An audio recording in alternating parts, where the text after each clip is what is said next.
নমস্কার, S Bangla news online খবর সব দেখাবো আমরা।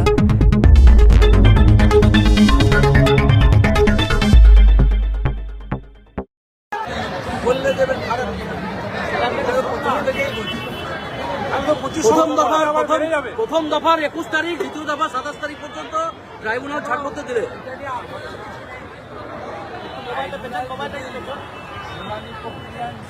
করতে পারে। এবং দুদিন আগেও নাম উঠে যদি সাপ্লিমেন্টারি লিস্ট আসে, আপনার মোবাইলটা সরান না। আরে দাদার সঙ্গে আছেন জানি। এই জয় কৃতিত্ব নিচ্ছেন, মানে কৃতিত্ব উনি নিচ্ছেন। উনি বলছেন যে আমার জয়লাভ, ওই জন্য বলছেন আমি খুব খুশি এই রায়। কৃতিত্বটা উনি নিচ্ছেন। উনি আনন্দে থাকুন, উনি বেশি করে খাওয়া দাওয়া করুন, একটু বেশি লম্বা ঘুমান, বিশ্রামে থাকুন। ওনার 4 তারিখে মানুষ বলে দেবে।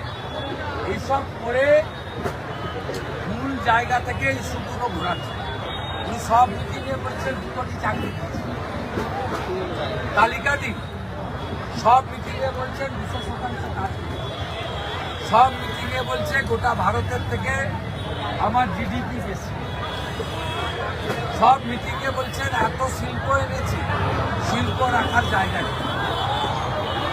অতএব উনি 15 বছর রাজত্ব করার পরে কখনো এসআইআর, কখনো মাছ, কখনো ডিম, কখনো আলু, এইসব নিয়েই ব্যস্ত।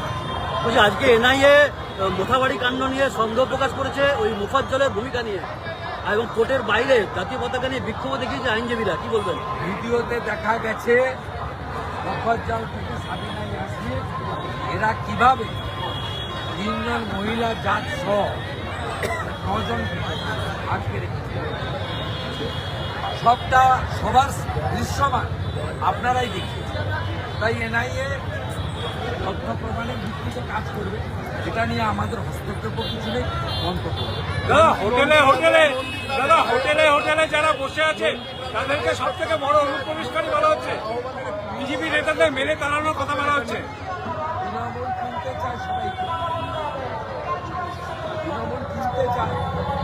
তৃণমূল নির্বাচনে হারবে, তাই অবৈধ উপায় নেওয়ার চেষ্টা করছে। বাকিটা দিল সাহেব আর মমতা ব্যানার্জি বলতে পারে, আমরা আমাদের বলার সুযোগ।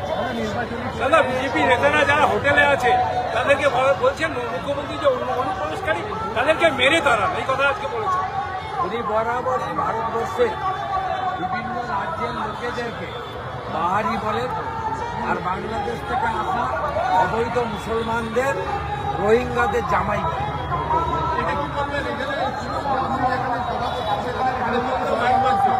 মাইকের আওয়াজ আসছে, জয় বাংলা সবার আসছে। আমাদের সভা শেষ হয়ে গেছে, এবারে রাস্তা সফর। আপনারা প্রেস কনফারেন্স করছেন তাই বলছি, এগুলো করতে দেয়। এখানে কত ভোটে তৃণমূল হারবে তার কোনো সীমা পরিষেবা নেই। পশ্চিম বর্ধমান জেলাতে একটা আসন তৃণমূল পাবে না, আমি আপনাকে বলে গেলাম। এবং এই কর্মচারীদের মালিক মমতা ব্যানার্জি আমার হাতে আবার একবার